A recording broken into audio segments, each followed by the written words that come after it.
we got confidence in ourselves, and we, outside doesn't matter. If we take care of business, then everything else takes care of business.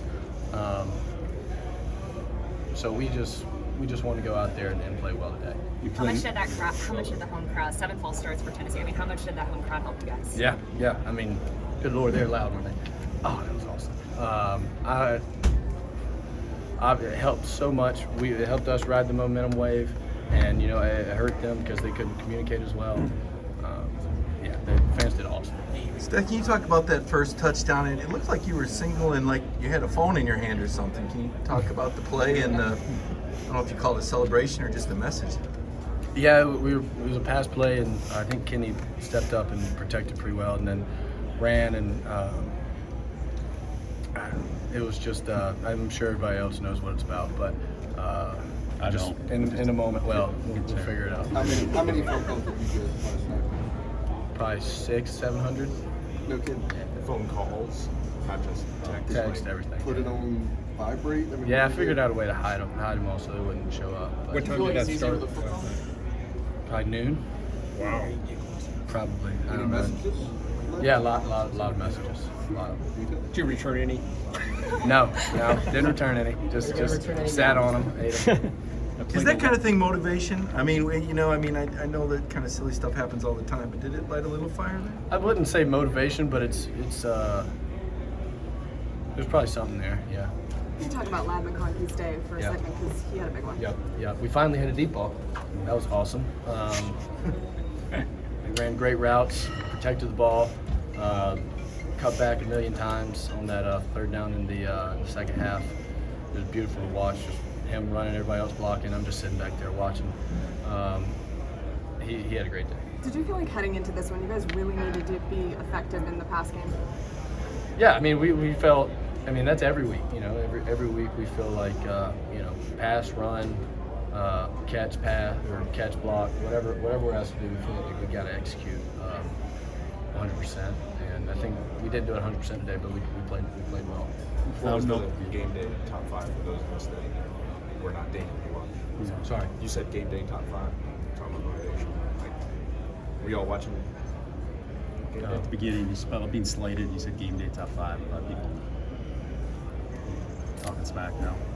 It must be somewhere else right now. Okay. What I said. Were you all watching? No, I don't like turning on the TV and watching beforehand just because I don't know, it gets a little bit locked out.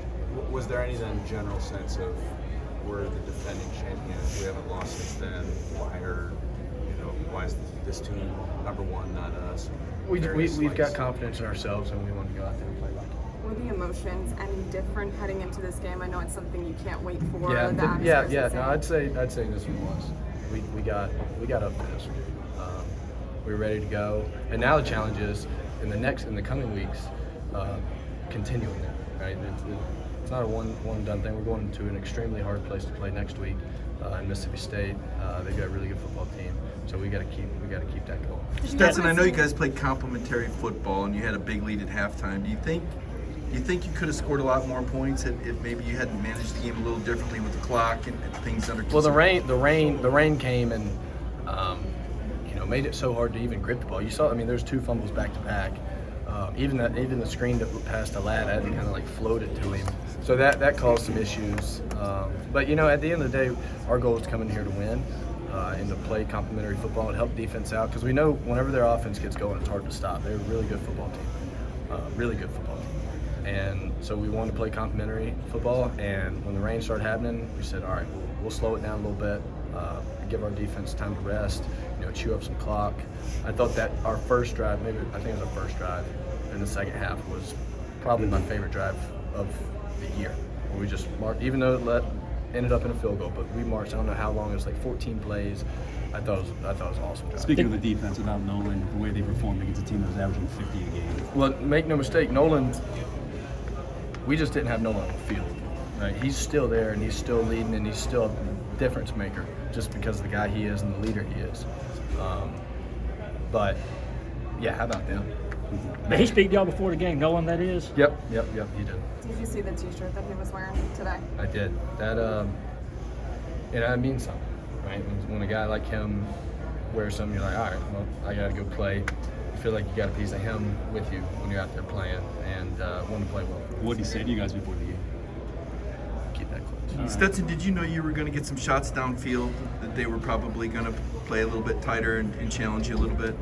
You know, I think they mixed in coverages pretty well. You know, I think Monk called an amazing game. I think he, you know, when we needed to slow it down, we did. Whenever we needed to take shots, we did. And then the guys outside made plays. Wanted to hit that last one to Arian, and he did too. But I think everything else, I mean, we did pretty well. What did you see on the touchdown to Ladd?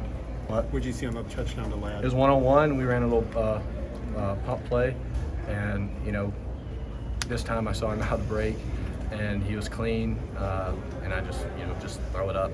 It was cool. A couple coaches had their arms up in the air before he even threw the ball. Really? Yeah, they knew it. Did you know right away when you had that coverage on the outside? You know, still you got to win.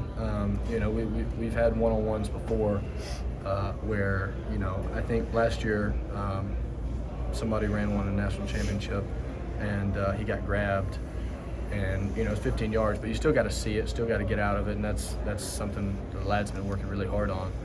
So I saw him clean, and just got to give it to him. Throw to Marcus in the back of the end zone. Where were you at in your progression? It looked like you'd gone through a couple of receivers before you found him. He was, I don't know, 2 or 3, depending on how you want to see it. I know with AD out, people have talked about the downfield passing game and stuff. Do you think you guys sort of answered some of those questions with some of the passes today? Again, it's not, you know, I think we threw the ball well downfield today. Arian played well. But again, it's not really for us about the questions from the outside. It's about what do we think that we can do, and how do we get to that level. We work every single day, every single week to get there. But you were always confident you guys could. Yeah. I mean, we've hit them before. I mean, we're just missing them, you know. I know you're not on the field at the same time, but when you go against a team with a very hyped up and talented quarterback, is there any more juice in it from your perspective, even though you're not on the field at the same time? I'm not saying you're not hyped up in other games. I'm just saying, does it?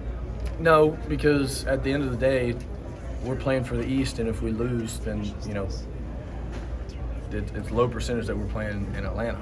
And so I don't really care about quarterback versus quarterback or anything like that. And Hendon's an awesome dude, and he's a great quarterback. But my whole concern is about winning that game. You're talking about playing complementary football. What kind of message does this send after the day you guys had on offense?